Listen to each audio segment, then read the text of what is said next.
স্বাগত আরো একবার দেখছেন বাংলাদেশ এখন।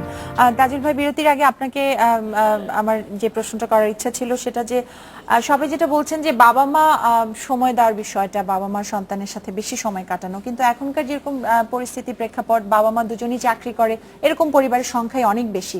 সেক্ষেত্রে আসলে সমাধানটা কোথায়? আপনি বলেছেন আসলে ওই একটা কোনো সমাধান নেই।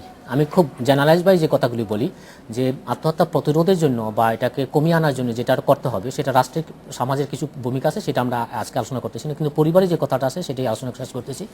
সেটা হচ্ছে এই পরিবারে মা বাবাকে, যেটা আপা বলতে চাইছিল গুড প্যারেন্টিং স্টাইল আমরা জানি না, আমাদেরকে সেটা শিখতে হবে। সন্তান লালন পালনের কতগুলি পদ্ধতি আছে, এর মধ্যে সবচেয়ে উত্তম কোন পদ্ধতি সেগুলো আমাদেরকে শেখানো হয় না, সেগুলি আমাদের পাঠ্যপুস্তকে থাকতে হবে এবং মিডিয়াতে জানতে হবে। এর মধ্যে আমি কতগুলি জিনিস বলতে চাই, আমাদেরকে সন্তানদেরকে জানতে হবে আমার কোন ছেলেটা বেশি ভঙ্গুর, কোন ছেলেটা বেশি দুর্বল, কোন ছেলেটা হঠাৎ বেশিতে অল্পতে কাতর হয়ে পড়ে, ভেঙে পড়ে, কোন ছেলেটা হতাশায় পড়লে আর সহজে মানে চাঙ্গা হয়ে উঠতে পারে না, কে বেশি নেগেটিভলি রিয়াকশন করে, কে বেশি আবেগতাড়িতভাবে নিজেকে পরিচালনা করে।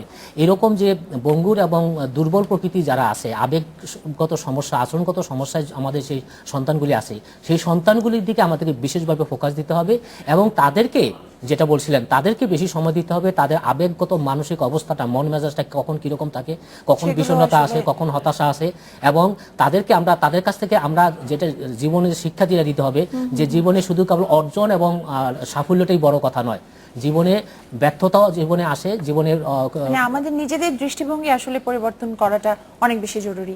আপা, আমি আমার মনে হয় যারা কাজ করে তাদেরও কিন্তু সময়, এই সময় তার ভিতরে করে নিতে হবে। তাদের সঙ্গে খোলামেলা ভাবে একটা ছেলে মেয়েকে সমান একেবারে ভাবে যেরকম দেখতে হবে, এবং বাবা মার সংসারে যদি বিশেষ করে ডোমেস্টিক পারিবারিক নির্যাতন যেই পরিবারে বেশি আছে সেই পরিবারে কিন্তু শিশুগুলাও কিন্তু সেভাবে, অতএব সেই দিক থেকে আরম্ভ করে একটা সুস্থ পরিবেশ বাড়ির ভিতরে যদি রাখে, এবং প্রত্যেক আমার ছেলে অথবা মেয়ে আমার কোথায় যাচ্ছে, কখন কোথায় গেল, সেই বিষয়টা আমি অফিসে বসেও কিন্তু আমি খেয়াল রাখতে পারি। বিকাল আসলে খোলামেলা ভাবে তাদের সঙ্গে কথা বলা এবং তাদেরকে সময় দেওয়া, সঠিকভাবে সময় দেওয়া যদি দিয়ে তাদের ভিতরে, এবং তারা যদি কোনো রকম কিছু করে সেটা খোলামেলা ভাবে আলোচনা করলে, এবং তাদের কোথায় যাচ্ছে, কোন বন্ধু বান্ধবদের সঙ্গে মিশছে সেই বিষয়টা, এবং এই যে আজকাল যে স্কুলে টিচারদের কাছে পড়তে পাঠিয়ে দেওয়া, এবং তাদের ভিতরে অনেক শিশুই কিন্তু বিভিন্নভাবে যৌন নির্যাতনেরও শিকার হচ্ছে। এই বিষয়গুলো কিন্তু আমাদের মনে হয়। মুশফিক ভাই, WHO-র একটা প্রতিবেদনে সম্প্রতি বলা হয়েছে যে বর্তমান বিশ্বে 10 থেকে 19 বছর বয়সীর একটি বড় অংশ মারা যায় আত্মহত্যার মাধ্যমে, এবং 2012 সালে পুরো বিশ্বে প্রায় 13 লাখ তাজা প্রাণ অকালে চলে গেছে এই আত্মহত্যার কারণে। এই ইস্যুটা এখন আমাদের দেশে সরকারের, রাষ্ট্রের, সমাজের দিক দিয়ে কিভাবে আমরা আসলে অ্যাড্রেস করতে পারি, এটা আপনার কাছে শুনে আমি শেষ করব আজকে। আমরা তো অনেকগুলো আলোচনা করেছি, যে জায়গাটা এসে স্থির হতে পারি ধারণা আমার, সেটা হলো যেমন আমাদের সমাজে মাদককে না বলুন একটা আন্দোলন, সেই রকম আত্মহত্যাকে না বলুন সামাজিক আন্দোলন গড়ে ওঠা উচিত, এবং সেই সামাজিক আন্দোলনের মধ্যে কিছু উপাদানগুলো যুক্ত হবে। স্কুলে পাঠ্যশিক্ষায় শিক্ষকরা তাদেরকে তৈরি করবে, বাবা মাকে সচেতন করা, আর আইনের সুশাসন, যেন যে নির্যাতিত নারীটি, মানে আমি ফুলন দেবী হতে বলি না, কিন্তু ফুলন দেবীর মতন মানসিকতা নিয়ে রুখে দাঁড়াতে হবে যে মৃত্যু নয় প্রতিবাদ, সেই জন্য গড়তে হবে। এই যে আজকে আলোচনা করছি, এরকম আরো আলোচনা সব ফোরামে হতে হবে, গ্রাসরুট পর্যন্ত, মানে গ্রাম পর্যায় পর্যন্ত হতে হবে।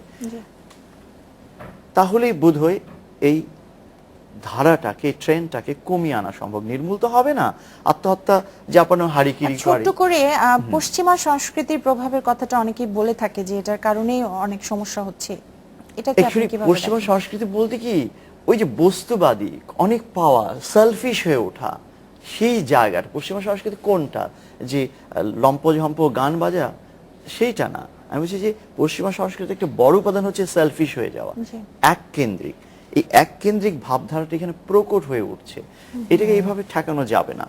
সুতরাং উল্টো ভাবে যেটা দরকার, যে আমাদের এখানে মানুষদেরকে গড়বার জন্য তাদেরকে সেই মানসিক সঠিকভাবে উপাদানগুলো দিতে পৌঁছে হবে। দেওয়া আর সন্তানের সেরকম কাছে। কিছুই আশা করছি আমরা, যে ভবিষ্যতে এই ইস্যুগুলো আসলে আরো সুন্দরভাবে সমাধান হবে এবং আত্মহত্যার প্রবণতা আসলে শিশু কিশোরদের মাঝে অনেক কমে যাবে। আপনাদের তিনজনকে অনেক ধন্যবাদ আমাদের সাথে যোগ দেওয়ার জন্য। এই ছিল বাংলাদেশে এখনের আজকের আয়োজন। ধন্যবাদ সাথে থাকার জন্য। শুভরাত্রি।